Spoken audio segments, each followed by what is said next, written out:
Okay, last time जब हमने बात करी थी तब से लेकर अब तक इंडिया वर्सेस साउथ अफ्रीका की ओडीआई स्क्वाड आ चुकी है and we have a new captain. दूसरी तरफ श्रेयस अय्यर अगले साल का आईपीएल नहीं खेलेंगे। वेल एटलीस्ट शुरुआत के मैचेस तो 99% नहीं खेलेंगे। और हार्दिक पांड्या ने मलिका शर्मा से सगाई कर ली है। ओ बधाई हो। We will cover all of that and so much more. तो अगर आपको रोज ऐसे ही क्रिकेट न्यूज देखनी है तो लाइक करो। ज्यादा टाइम नहीं लूंगा आपका, ठीक है? आप पहले लाइक करके आ जाओ। 1 सेकंड 2 सेकंड कर दिया? Okay let's go. ओके, तो इंडिया वर्सेस साउथ अफ्रीका का ओडीआई स्क्वाड अनाउंस हो चुका है और जिसकी आप सबको सबसे ज्यादा इंतजार था। सबसे पहले उसी बात को कंफर्म कर देते हैं। हाँ, केएल राहुल ओडीआई के नए कैप्टन बन चुके हैं। ये हुआ क्यों? क्योंकि गिल को गर्दन में चोट लग गई थी और अब उनको ओडीआई से रेस्ट मिल चुका है। भाई एक तरफ तो लोग बोल रहे थे कि अरे कोई चोट वोट नहीं है, अभी आ जाएंगे वापस गिल। बस ये जो दूसरा टेस्ट मैच है ना, ये दूसरा टेस्ट मैच ही खेलने लग जाएंगे। और अब ऐसी रिपोर्ट आई कि टेस्ट छोड़ो, ओडीआई और ओडीआई के बाद में जो टी20 सीरीज है ना, उससे भी इनका पत्ता कट। और मैं बता रहा हूँ शुभमन गिल की भी फुल फटी होगी। नहीं, टेस्ट से नहीं, टी20 से। मैं ओडीआई चिंता नहीं करता, मेरी फटी पड़ी है टी20 को लेके।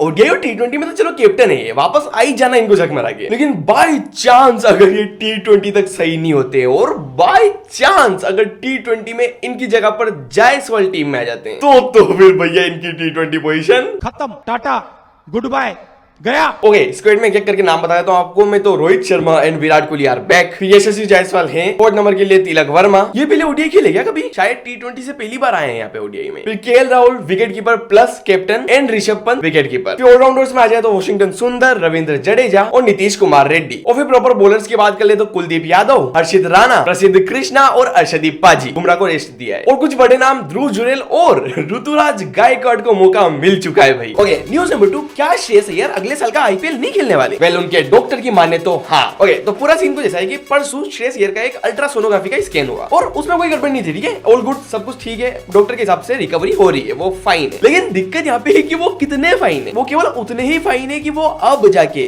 परसों से अब जाके वो नॉर्मल रेगुलर चीजें करना शुरू हो सकते हैं, चलना मुतना हगना है नोलिया। और उसके अलावा एक्सरसाइज तो भैया 1 महीने तक हाथ भी नहीं लगा सकते डंबल को। और अभी देखना, ठीक है? अभी देखना कैसे महीने बढ़ेंगे। तो 1 महीने तक एक्सरसाइज नहीं करनी, ठीक है? फिर 2 महीने तक कोई भी ऐसा सडन मूवमेंट नहीं करना जिसकी वजह से उनके यहाँ पर वापस से इंटरनल ब्लीडिंग हो जाए। और फिर 2 महीने बाद, यानी कि अभी दिसंबर ही मान लेते हैं अपन, तो दिसंबर, फिर जनवरी और 1 फरवरी को उनका जाकर होगा फिर से एक और अल्ट्रासोनोग्राफी का टेस्ट। और वहां पर अगर अच्छी रिपोर्ट आती है तो फिर उसके बाद में वो सेंटर ऑफ एक्सीलेंस में जाकर तैयारी करना शुरू कर देंगे। बेसिकली फरवरी में जाकर श्रेयस अय्यर पहली बार बल्ला हाथ में लेंगे। अब वैसे तो यहां से 1 महीना है आईपीएल शुरू होने में, लेकिन क्या 1 महीने में श्रेयस अय्यर ठीक हो जाएंगे, ये मेन सवाल है। और इसीलिए ऐसी रिपोर्ट्स आ रही है कि शुरुआत के जो मैचेस होंगे वो तो श्रेयस अय्यर मिस कर सकते हैं, बहुत ज्यादा लाइकली चांसेस हैं इसके। ओके, अब इन 2 बड़ी खबरों के अलावा भी हार्दिक पांड्या की एंगेजमेंट, टी20 वर्ल्ड कप का स्केड्यूल, सीएसके के ट्रायल, बहुत सारी न्यूज बाकी है अभी। वो एकदम आपको एक साथ में फटाफट बता देता हूं। You know what is coming, rapid fire. Okay, first CSK ने ऑक्शन से पहले चेन्नई में ट्रायल शुरू करवा दिए, तो अब जो भी अच्छा प्लेयर होगा उसको ये ऑक्शन में खरीद लेंगे। नेक्स्ट, क्या हार्दिक पांड्या ने मलिका शर्मा से एंगेजमेंट कर ली है? तो अभी हार्दिक पांड्या ने एक पूजा वाली फोटो डाली थी जहां पर मलिका की लेफ्ट और जो मेन उंगली होती है जहां पर वो अंगूठी डलती है, वहीं पर एक डायमंड की अंगूठी थी। और इससे पहले आप पूछो, हाँ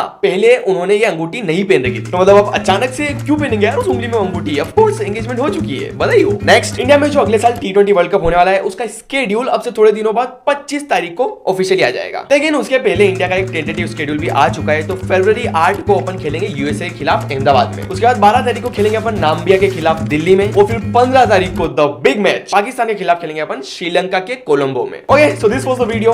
टाटा बाय बाय।